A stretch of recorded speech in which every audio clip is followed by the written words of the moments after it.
Welcome to the Three Martini Lunch. Grab a stool next to Greg Columbus of Radio America and Jim Garrity of National Review. Three Martinis coming up. So glad you're with us for the Tuesday edition of the Three Martini Lunch.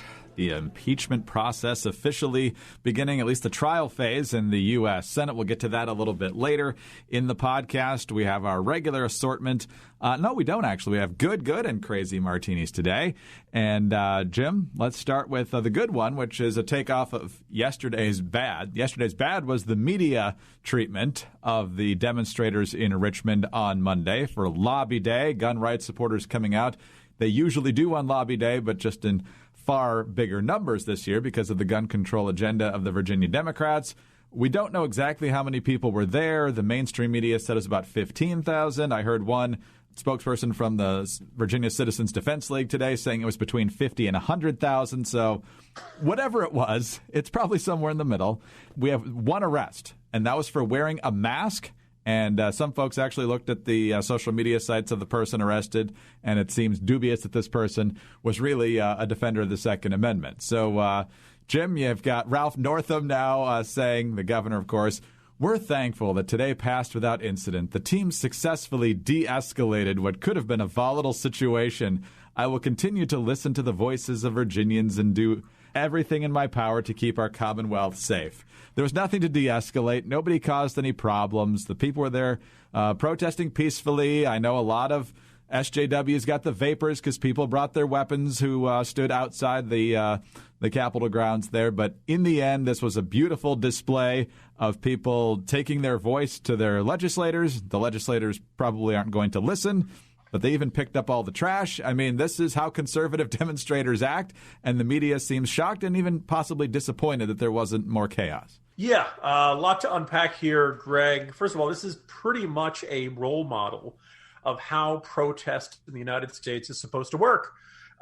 They were undoubtedly passionate. They were very clear in what they thought. I would note, I believe the number I saw from Richmond police was 22,000.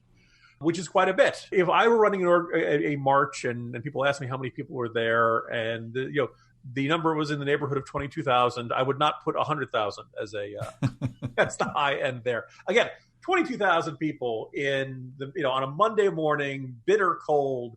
The crowd certainly looked huge from all the pictures that were taken and drone footage and all that kind of stuff. Look, that's a very impressive crowd. Clearly, this is a response to the gun bills that are being introduced in this cycle of the legislature. No reports of violence, no reports of threats or intimidation. It sounds like nobody, react. Alex Jones didn't even create any trouble, which is a small miracle. Now, I'll be honest, Greg. When I first saw those videos of some guys in full camo fatigues and some of them were wearing ski masks and they got the long guns, I wasn't thrilled. I think that if the whole point of your rally is to say to the state, to say to lawmakers, to say to the entire country watching, we are not threatening. We are not a menace to our communities. We are not a danger to anybody else.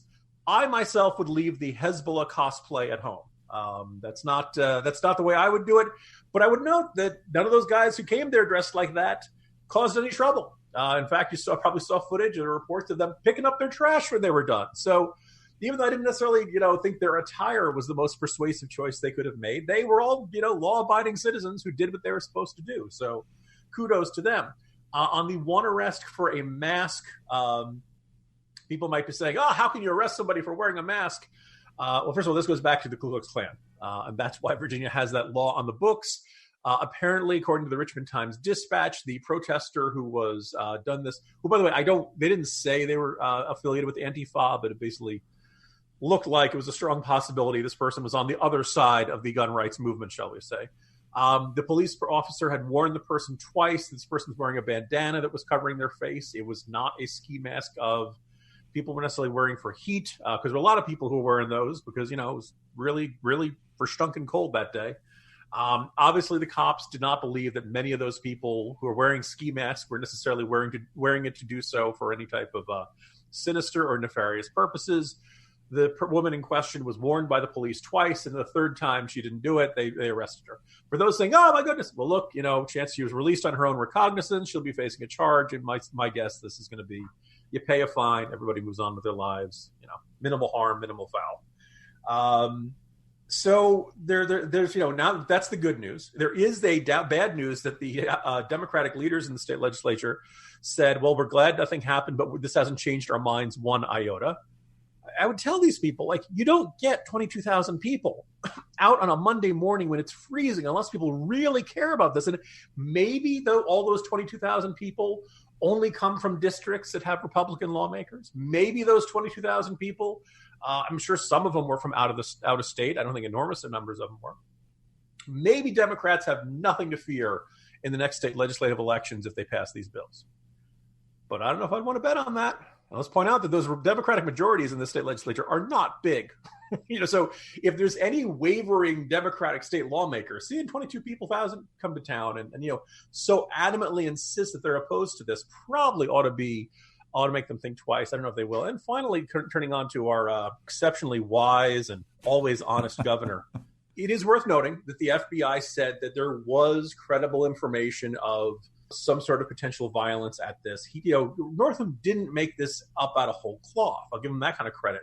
But that having been said, it certainly was convenient for him to say that these folks coming to town were a bunch of dangerous extremists with ties to white nationalists and all of that kind of stuff. Did it warrant some sort of police response and police protection and preparations? Sure. Clearly, the police in Richmond did what they were supposed to do. It sounds like things went really well. Sounds like there really wasn't even any, grievances. The protesters, I didn't see too many of them complaining about the police or anything like that. So on the one hand, okay, good job, Richmond police. Clearly, you knew what you were doing when the Charlottesville police did not. But the other thing you kind of left wondering there is, on a scale of 1 to 10, was this a 3 or 4 level threat of somebody coming and trying to create some sort of violent trouble, or was this a 9 or a 10? And this question of was the evidence there for a 4 or a 5, and Northam chose to treat it like it was a 9 or a 10?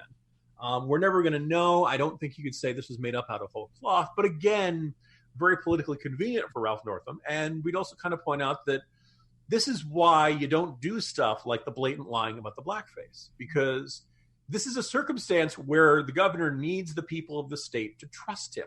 And he's already broken that trust, particularly on matters relating to race.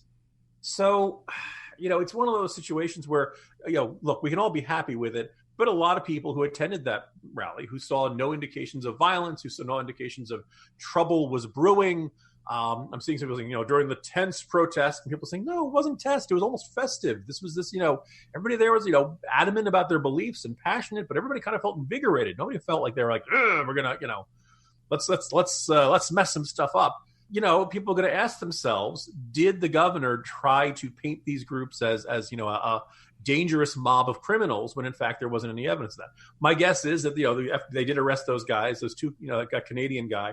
There was some evidence pointing to the risk of trouble, but it certainly was in Northam's interest to hype this. And you're going to be all left wondering, did he overhype this for sheer political advantage? All right, let's move on to our second good martini now. And Jim, Hillary Clinton is once again wading into the politics of 2020. She's not running. And based on these comments, it's pretty clear she has no intention of getting in now, because she just made mortal enemies of every Bernie Sanders supporter out there. Not that they loved her to begin with following 2016. But Hillary Clinton is the subject of a new documentary where, among other things, she gives her unvarnished take on Bernie Sanders. And she verified that she still believes everything she said in that documentary to The Hollywood Reporter.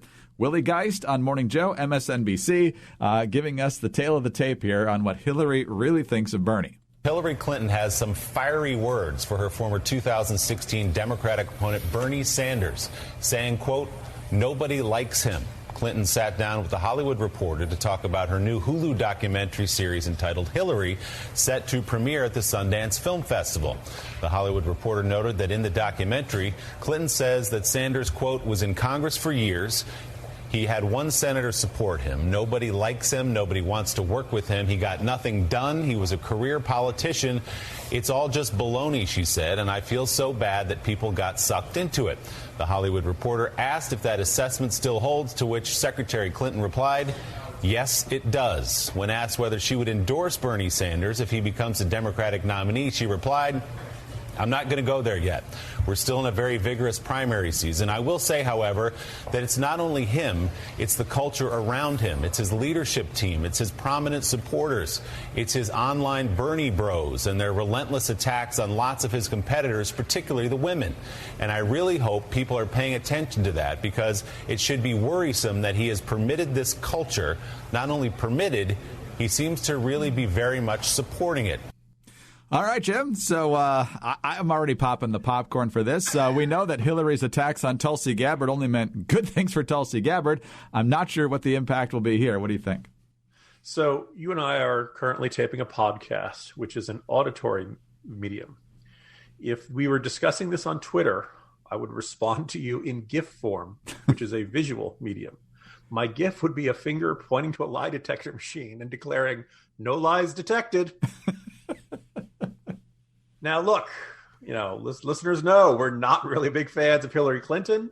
Yesterday, I wrote a point saying that, you could hate Bernie Sanders. You can think he's terrible. You can think the worst, and still look at the way the Democratic National Committee operated in 2016, quite literally as a financial subsidiary of the Hillary Clinton campaign. Hillary Clinton campaign was paying off DNC debts and then putting the DNC on an allowance of what it could do during the primary. If that doesn't emit an odor, you don't look at that and say, whoa, whoa, whoa. You can't be a financial subsidiary of one of the candidates and still be considered an objective or a person administering the primary. You can look at that and say, wow, they really screwed over Bernie Sanders in 2016 in an unfair way. Flipping it to the other side, he was in Congress for years. Yeah, it's like 1990, right?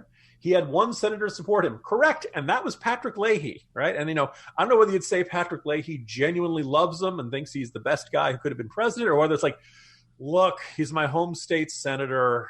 We work together on a lot of legislation. If I don't back him, he's going to be a pain about this for the rest of our time in Congress together. So it could be that one. I don't know. I'm hoping he at least asked Batman what he should do on that one. Nobody likes him. Nobody wants to work with him. He got nothing done.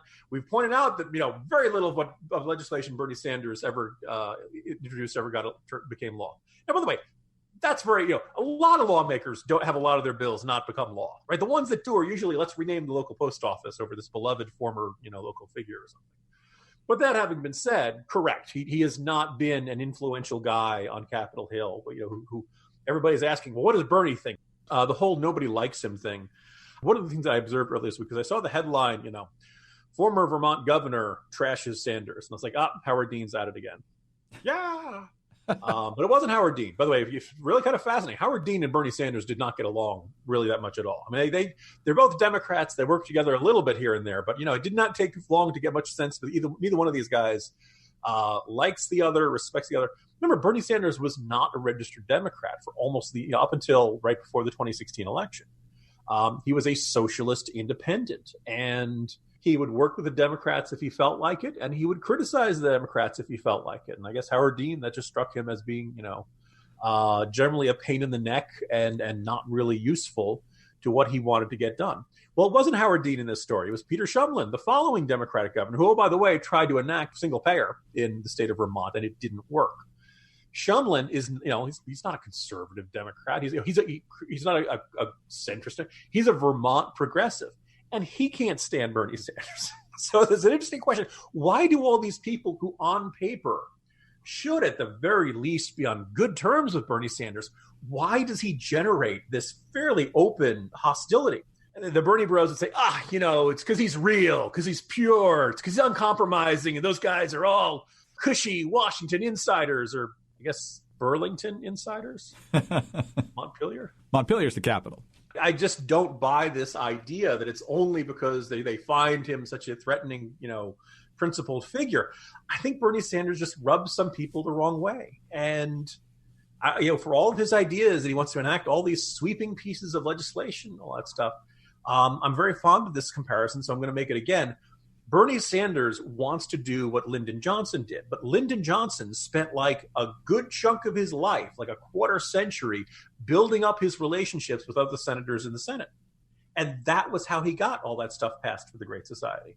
And, it's one of those things where everybody wants the result, but nobody wants to put in the work. And it's just kind of Bernie Sanders just says, I'm going to get elected and, there'll be a revolution and we'll, no. Democrats who didn't like you now aren't going to like you that much more when you're president, particularly if they have to take a tough vote. So, no lies detected. I think, some people are saying, this is going to rebound to Sanders' benefit. Everybody hates Hillary these days, including the Democrats, all that kind of stuff. Maybe it will, but I just kind of think that there's still some bad blood there. I think the complaint about the Bernie bros really is going to resonate with a bunch of Democrats. I really think they are. I don't think Bernie Sanders is necessarily a horrible human being. I think he actually is. There's kind of this, amiable curmudgeonness to him. But a lot of his supporters are raging words that I really shouldn't use on this podcast, Greg. I don't know if you've run across them. Every once in a while I get retweeted to them, and it's like a swarm of bees with the most disingenuous arguments and snide tone and just general blistering contempt for anyone who's not just like them. This stuff can eventually, start to influence the way people see a candidate like Sanders. Well, they're going to love this podcast then, so we should make sure that they all hear that. Don't pass this on to your favorite Bernie bro friends. And Project Veritas has another field organizer talking about the virtues of gulag. So anyway. Okay. At some point, does it stop being coincidental that all the gulag fans end up volunteering for the Bernie Sanders campaign? Total coincidence. So, yeah, it doesn't get the New York Times. Probably the thing that damages Bernie the most is the impeachment schedule. Nancy Pelosi's little delay here probably hurt him more than the New York Times or Hillary Clinton or anything else here. The fact that he's now having to cancel rallies and probably will for the next couple of weeks leading up to the caucuses will damage him more than anything else. And Biden's already got a pretty healthy lead, it looks like, in the last couple of polls there.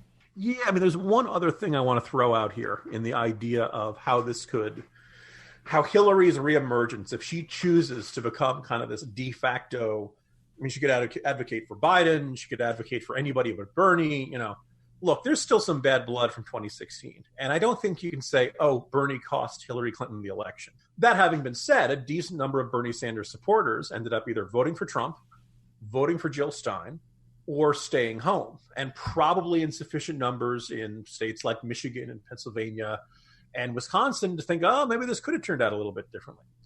If we and I have a corner post that's kind of in this vein, look, Biden's looking pretty good right now. If it turns into another long, hard slog between Biden and Sanders going all the way to the convention, I think a certain number of Democrats are going to start having flashbacks and saying, well, wait a second, here we are again.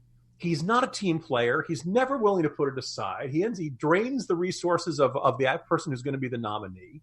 He only kind of gives this half-hearted endorsement.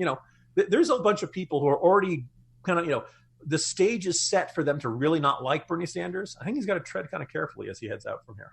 Hillary with the bad blood, Bernie probably with some bad blood back, especially given what happened in 2016. And so a lot of different takes on this, including us. And you'll also find some good takes on political interactions like this and how political correctness factors into it on the Mock and Daisy Common Sense Cast, the new podcast from Radio America. Two ladies, Mock and Daisy, also known as Chicks on the Right. They talk about the issues that matter to you. They talk about everything from parenting to the dangers of social media, political correctness, the importance of marriage and family values in this crazy world. They're smart, they're funny, they're conservative. Everything's got kind of a tinge of politics, but a lot of pop culture and other common sense tangents that they'll go on as well. They believe if you want to make America great again, you got to start in your own home. So to find out more about the Mock and Daisy Common Sense Cast, go to chicksontheright.com or start listening on the Apple Podcast app, Spotify, or your favorite podcasting platform.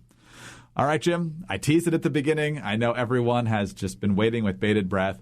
Impeachment talk. That's our bad/crazy today. Mitch McConnell out with his proposed rules package last night, and you'll be shocked to know that the Democrats don't like it.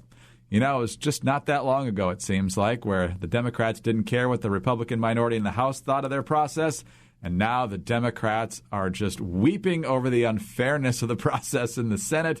Here's Chuck Schumer. The Republican leader will offer an organizing resolution that outlines his plan for the rules of the trial, which was only released last night.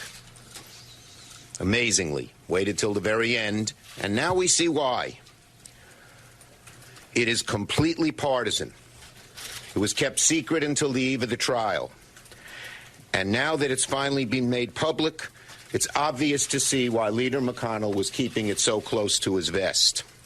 Because the McConnell rules seem to be designed by President Trump for President Trump.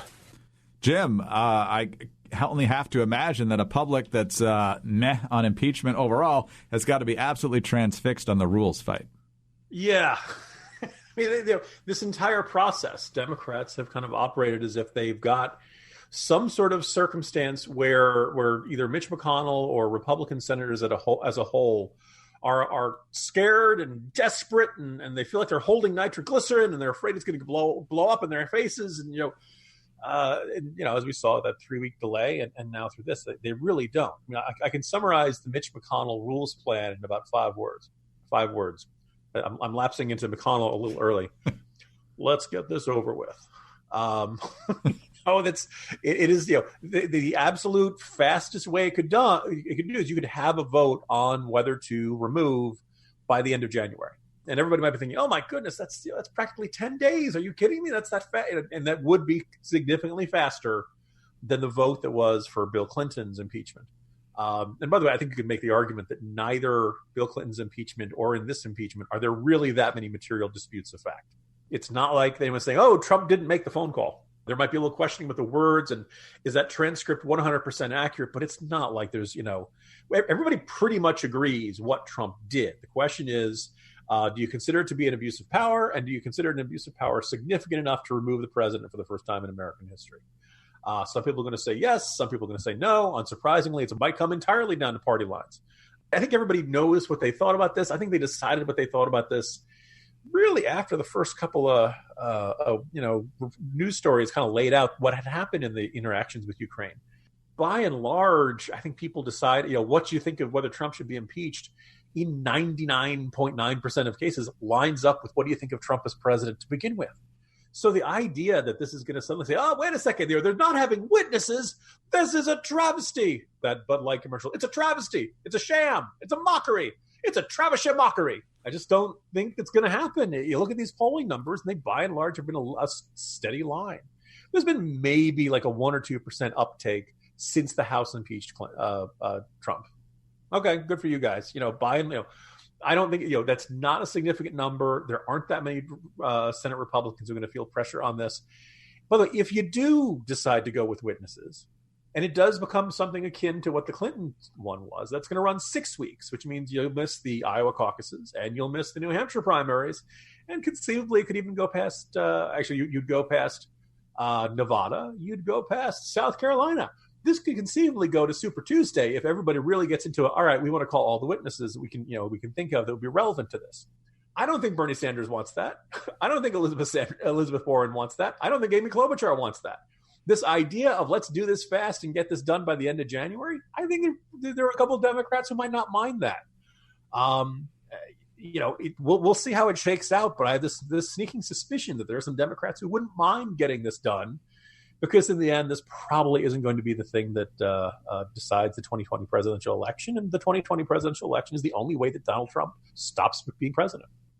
Jim, it's fascinating to watch. You see CNN with Chris Cillizza and some of these other places with the key senators to watch, none of which add up to 67. But there's like a half a dozen that they think could call for witnesses. They have Romney and Collins and Murkowski and Cory Gardner and other people who have tough Senate races. And now McConnell brings out the rules package, and you have Mitt Romney saying, yeah, looks good to me. And there's no obvious signs from any of the others that they're going to buck what Mitch McConnell wants to do. And it's gone from, oh, these people need to do this for political survival to, how could they be derelict in their jobs? And it's just the whining never stops. Yeah, I mean, folks who may have seen, yesterday in Monday's Jolt, I described a conversation I had with a Republican senator on Friday the week before. This Republican senator is pretty darn pro-Trump. The entire conversation was off the record, so I can't say who it was or any specific quotes or anything like that. But I can give you my sense of what Republican senators are thinking based upon this conversation. And for what it's worth, pro-Trump Republican senators don't think they're losing anybody. They don't think Romney flips and supports impeachment. They don't think Murkowski flips and supports impeachment. None of the other names that are getting tossed around, they don't think it happens. Now, maybe they're being too confident or something. And also, by the way, this Republican senator seems to genuinely think that Manchin, Doug Jones, and Kyrsten Sinema could all vote against against removal. I'm not quite so confident of that. Beyond that, so basically, 47. Let's say they keep all the 47 Democrats, and they get 3 Republicans to say yes, I totally buy into this. You're left with a situation where that would hit 50. That'd be the same number of people who voted for the most the impeachment article against Clinton back in 1999 is, I guess, when they had the vote. That's their win. That's the best case scenario for them. They get 50 votes, and they can say, "Ha! See, in a Senate where we had the minority, we got 50 votes. Take that, Mr. President." And obviously, I don't think Trump will be chastened at all. It's a symbolic victory, I suppose.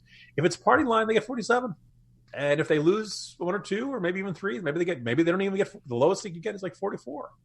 So all of this drama is about a very small range of possibilities, and none of which end the Trump presidency. So there are days, Greg, where I'm sitting here and asking, I don't mean you personally, but like, why are we talking about this?